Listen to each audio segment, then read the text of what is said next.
Volkswagen demostró al mundo que lo pequeño puede ser hermoso, además de elegante, fiable, económico y divertido. El escarabajo revolucionó el mundo del automóvil cuando irrumpió en la escena de la posguerra. La forma de un escarabajo es tan reconocible como una botella de Coca-Cola. Se convirtió en un clásico, no porque fuese muy caro o muy raro, sino porque causó un gran impacto.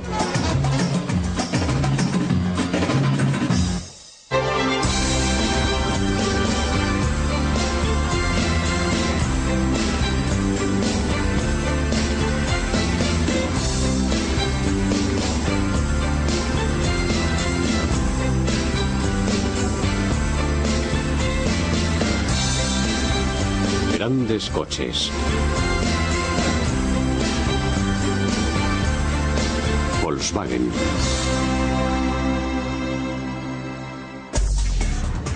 Hoy Volkswagen es una de las empresas más grandes del mundo. Sus fábricas y concesionarios se reparten por todo el globo. La marca Volkswagen no representa más que una parte de un gigante global del automóvil.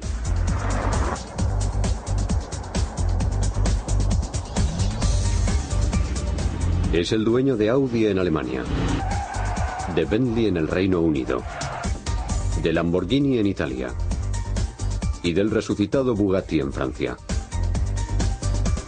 Cuando empezó, nadie podría haberse imaginado que Volkswagen reuniría esta selección de marcas tan asombrosamente diversa. La empresa empezó a formarse en Alemania durante los años 30. Era una época turbulenta, pero los fabricantes de automóviles alemanes demostraban una fortaleza increíble, especialmente en las pistas de carreras.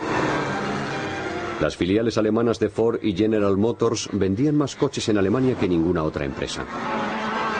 Pero los dos grupos alemanes, Mercedes-Benz y Auto Union, dominaban las carreras de Grand Prix.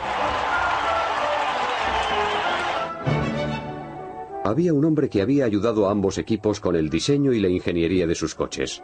Se llamaba Ferdinand Porsche. Porsche era un ingeniero con una capacidad extraordinaria. Su brillantez no pasó desapercibida al canciller alemán Adolf Hitler. En 1933 le pidió a Porsche que diseñase un Volkswagen o coche del pueblo para los alemanes. Porsche aceptó y empezó a trabajar en lo que se convertiría en un importante proyecto histórico. Admiraba a Henry Ford y conocía el impacto que el Ford T había tenido en Estados Unidos. Cuando estaba desarrollando su modelo, viajó a Detroit y visitó las fábricas de Ford. Presentaban un gran contraste con las fábricas alemanas.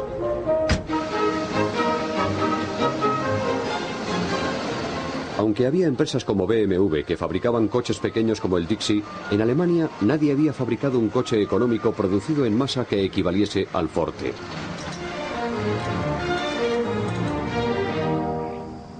Los alemanes Gottlieb Daimler y Karl Benz ostentaban el título de inventores del coche. Pero solo fabricaban automóviles para los ricos. La gente corriente no podía permitirse sus grandes vehículos de lujo y sus máquinas deportivas superveloces.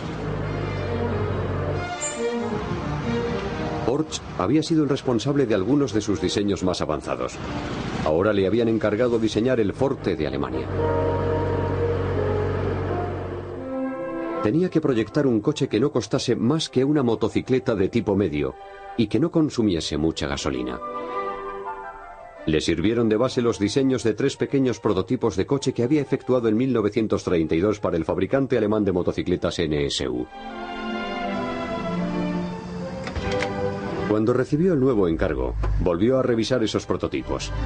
Fabricó 3 prototipos más y los llamó Tipo 60.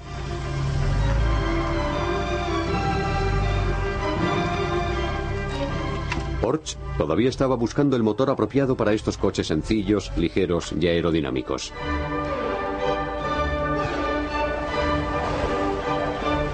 Sabía que tenían que llevar el motor en la parte de atrás para obtener una mejor tracción y que debían estar refrigerados por aire para impedir la congelación en invierno, de acuerdo con las particularidades del clima alemán.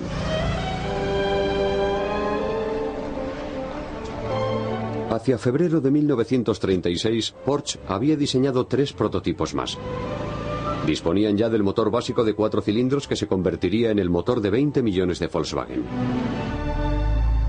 Con los prototipos se efectuó una prueba de 48.000 kilómetros a través de los Alpes y de las nuevas autopistas alemanas. El 1 de diciembre se consideró que habían superado la prueba. Pero faltaba más trabajo por realizar antes de comenzar la producción. En 1938 se empezó a construir una fábrica en un pueblo que Hitler bautizó con el orwelliano nombre de Fuerza a través de la Alegría, o KdF Stadt. También llamó a los coches KdF Wagen. El resto de la gente los llamaría escarabajos. Mientras se construía la fábrica, Porsche se dedicó a diseñar un coche deportivo llamado Tipo 64. Utilizó muchas piezas de Volkswagen y creó la base del coche que más tarde se convertiría en la marca asociada a su nombre, el Porsche.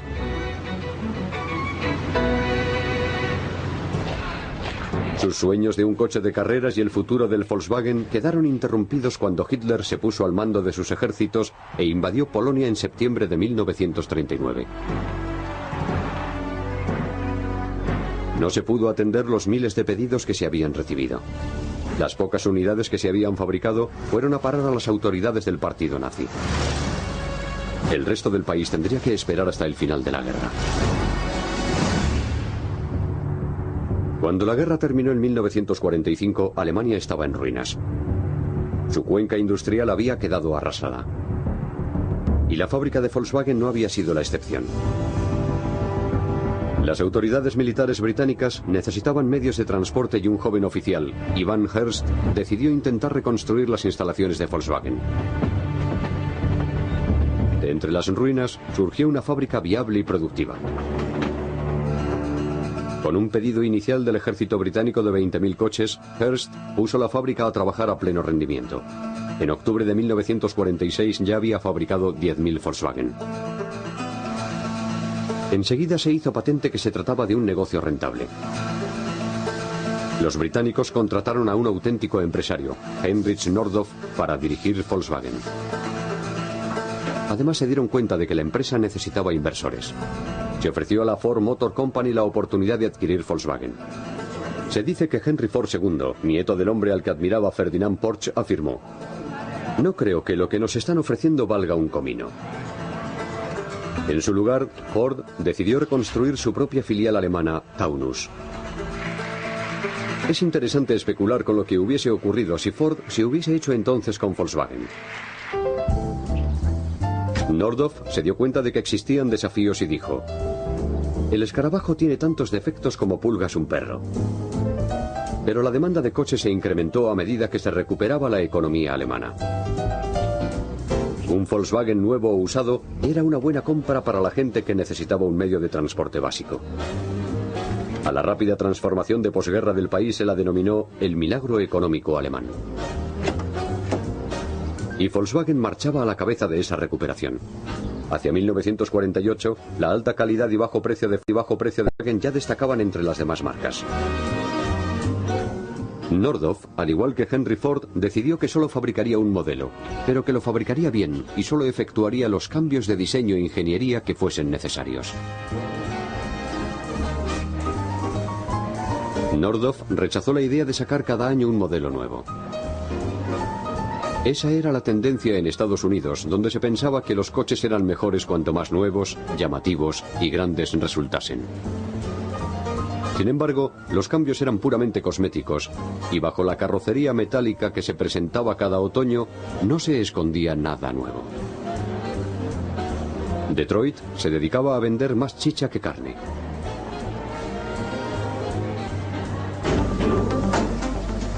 Nordhoff se concentró en efectuar cambios evolutivos que añadían valor a los coches.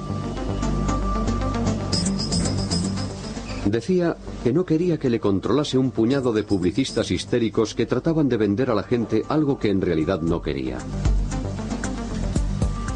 Introdujo pequeños cambios a lo largo de los años. En 1949 se rediseñó el carburador y el cuadro de mandos. Se sustituyeron los frenos mecánicos por otros hidráulicos. Se añadieron ventiladores y se reemplazó la ventana trasera doble por otra más grande y única. La transmisión sincronizada facilitó la conducción del coche. Un motor más grande le proporcionó más potencia. Nordhoff ignoraba a los que le urgían a que sacrificase la calidad en aras de vender tantos coches como fuera posible. Estaba dispuesto a perder ventas para mantener la reputación de los coches. Esta firme estrategia parecía funcionar. La gente compraba sus coches espartanos y resistentes. En 1953 ya se habían fabricado 500.000 Volkswagen. Y ya no se trataba de un fenómeno puramente local. Se exportaban a 86 países. Un país en el que la escarabajomanía tardó en cuajar fue Estados Unidos. Pero Nordhoff estaba decidido a penetrar en el mercado automovilístico más grande del mundo. En Estados Unidos solo se había vendido una cifra minúscula de Volkswagen. Las importaciones las encabezaba un pequeño coche deportivo británico, el MG. Era un deportivo divertido con algunos problemas mecánicos, pero con un cierto encanto. El coche extranjero más de moda en ese momento era el Jaguar. Las ventas a Estados Unidos obligaban a la fábrica británica a trabajar 2 turnos. Incluso así, los clientes tenían que esperar entre 4 y 6 meses para recibir sus pedidos. Muchos estadounidenses ricos aficionados a los automóviles deportivos querían hacerse con un nuevo coche alemán del que habían oído hablar. El Porsche. Utilizando el Porsche como cebo, Nordhoff llegó a un acuerdo con un importador de Nueva York al que garantizaba el acceso a la marca de deportivos y también comercializaba los Volkswagen.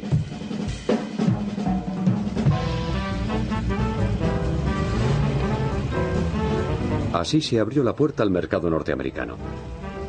El importador original nunca promocionó adecuadamente los Volkswagen, pero otros distribuidores supieron aprovechar la oportunidad y empezaron a venderlos ellos también. Nordhoff lanzó una ofensiva basada en el encanto y utilizó el circuito de tertulias televisivas. That car is the symbol of the most phenomenal development in world economy since World War II. What are you going to put in all that space? We are going to manufacture our car in this country. Are we in competition with you now on, for example, the Volkswagen? As we see it, the American market leaves so much room for a small, well-proven economic car that we wouldn't hurt anybody's feeling. Las campañas de publicidad humorísticas contribuyeron a convertir en virtudes las diferencias del Volkswagen con los coches norteamericanos. Ever wish you didn't have radiator problems? Ever wish you didn't have a radiator? Ever wish you could sail through mud or snow? Ever wish your car didn't guzzle so much gas? The Volkswagen has no radiator problems. In fact, no radiator. The Volkswagen engine is cooled by air. Can't freeze in winter or boil over in summer. The Volkswagen engine's in the rear. You go in mud or snow. The Volkswagen cuts most gas bills in half. Ever wish you owned a Volkswagen?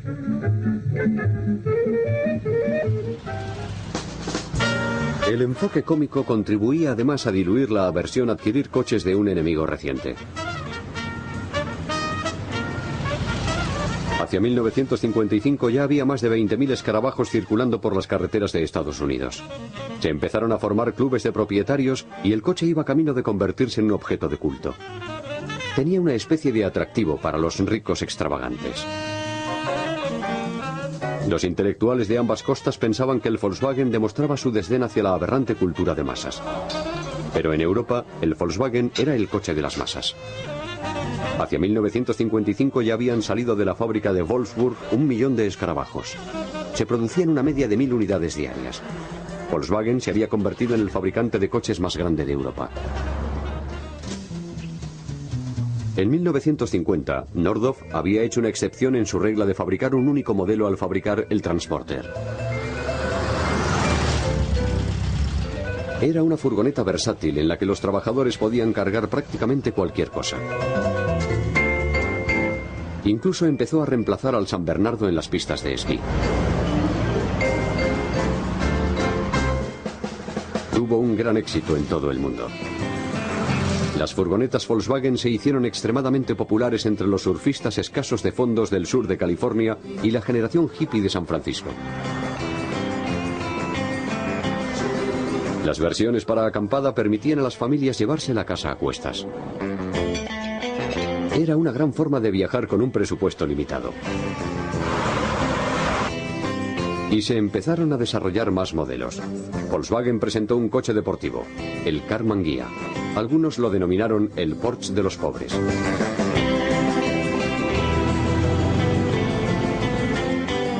Y en 1961 Volkswagen lanzó el 1500. Era su primer modelo nuevo de 4 plazas. Tenía un aspecto más contemporáneo que el escarabajo, pero le faltaba su encanto. Otros sucesores al trono fueron también descartados. Cuando Volkswagen adquirió Audi, pudo compartir coches entre ambas divisiones.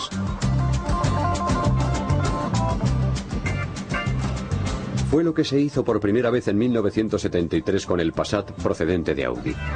Pero este nuevo sustituto del escarabajo volvió a fallar. Mientras Volkswagen buscaba una nueva estrella, otros estaban encontrando nuevos usos para el escarabajo. Dos subculturas californianas, la del surf y la de los coches, se unieron para crear el buggy de playa. El más famoso de ellos, el Meyer Manx, lo fabricó Bruce Meyer. Los Manx se fabricaban utilizando fibra de vidrio, el mismo material que empleaban los surfistas en sus tablas de surf y catamaranes. Quitaban al Volkswagen su carrocería tradicional y la reemplazaban por una especie de bañera larga y baja. Los pequeños motores proporcionaban una gran potencia en vehículos tan ligeros. Como consumían poca gasolina, sus dueños tenían más dinero para comprar cerveza y otros productos de primera necesidad. Además, el concepto de motor trasero de Porsche proporcionaba a los buggy una tracción superior a la de un coche convencional. Así podían salirse de la carretera y descubrir zonas inaccesibles donde hacer surf en México. Como a Meyer le gustaban las carreras tanto como el surf, empezó a competir con sus colegas de buggy. Sus aventuras y desventuras dieron lugar a un nuevo deporte, las carreras todoterreno.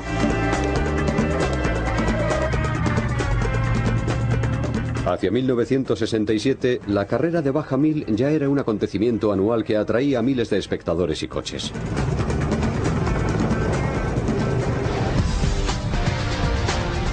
El buggy de playa dio origen al Baja Bug y el deporte continuó prosperando.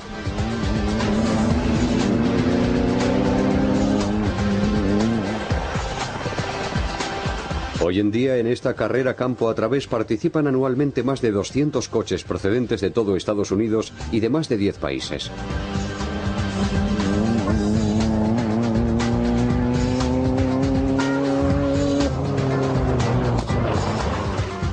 Ya no está restringida solo a Volkswagen, pero el mayor contingente de participantes sigue estando compuesto por Baja Bugs.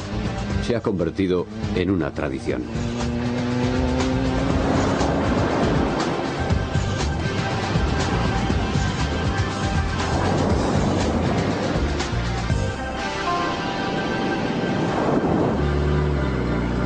A finales de los años 70, Volkswagen decidió que el Golf podía sustituir al escarabajo.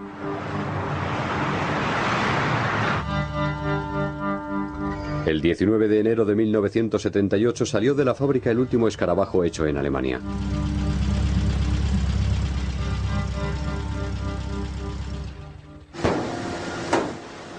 Pero todavía se siguió fabricando en muchos sitios, como en la gran fábrica de Ciudad de México que producía más de 40.000 escarabajos clásicos al año.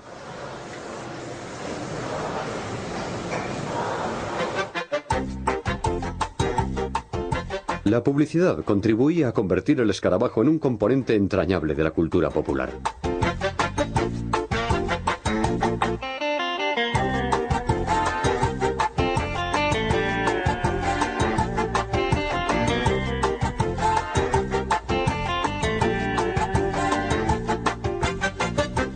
Estos escarabajos espartanos llegaron a ser el Forte de México.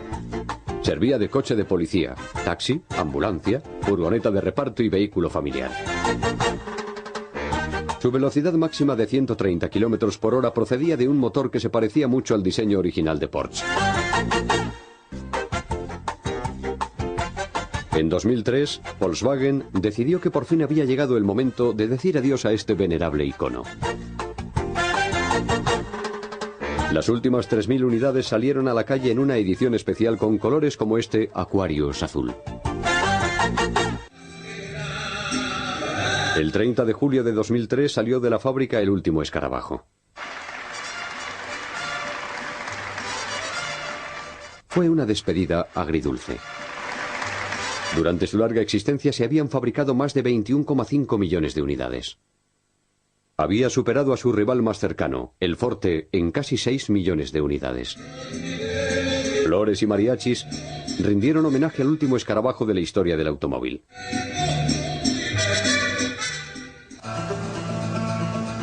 La moderna fábrica de México se encargaría de fabricar la quinta generación de Golf para exportar a Estados Unidos. Pero la estrecha relación emocional que los mexicanos sentían por sus escarabajos sería muy difícil de reemplazar. No obstante, Volkswagen supo reconocer el tirón retro que ejercía el escarabajo sobre el público y en 1998 lanzó la versión denominada retrofuturista. Su carrocería recordaba al original, pero estaba fabricada sobre un chasis de Golf. El nuevo escarabajo era un coche moderno que a la vez satisfacía la nostalgia emocional de tiempos más sencillos.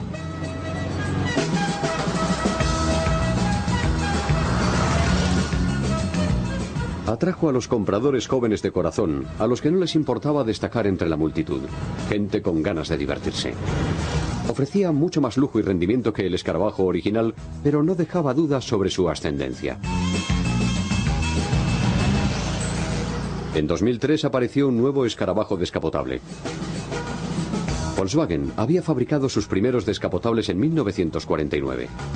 Mucha gente había tenido su primera ocasión de conducir a cielo abierto en uno de ellos. El nuevo modelo no se parecía nada a su pariente lejano. Era más bajo, la ventana trasera era de cristal y la capota podía subirse y bajarse en 13 segundos apretando un simple botón. Llevaba un motor de 115 o 150 caballos que, unido a una transmisión automática de 6 velocidades, lo convertía en un coche más potente que 4 motores del modelo original combinados. Estaba claro que Volkswagen no era una empresa que adormecía en el pasado. Tenía puestos los ojos en el futuro. Y la historia del escarabajo todoterreno puede formar parte de ese futuro. Inspirada en los Meyer-Manx y los Baja-Bugs, Volkswagen creó el Dune. El concepto en el que se basó es el de un coche de techo abierto que navega por las dunas.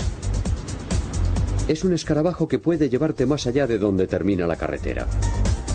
Para aquellos que no podían esperar al escarabajo todoterreno, Volkswagen creó el Touareg, un todoterreno con V8 opcional. Era una combinación de berlina de lujo y todoterreno diseñado para competir contra Land Rover, Lexus y otros todoterrenos de gama alta. Constituía otro indicador de lo lejos que había llegado la empresa que empezó fabricando coches de bajo coste para el pueblo.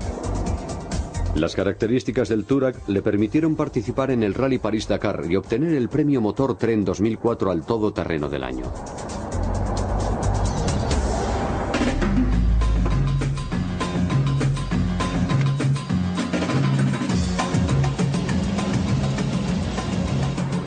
Volkswagen ha recorrido un camino muy largo desde que Ferdinand Porsche se las arregló para fabricar un coche para el pueblo.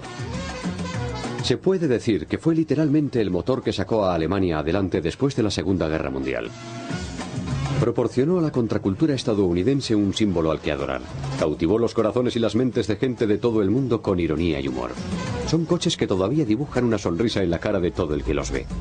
Puede que el escarabajo original sea historia, pero ha dejado su impronta en el mundo.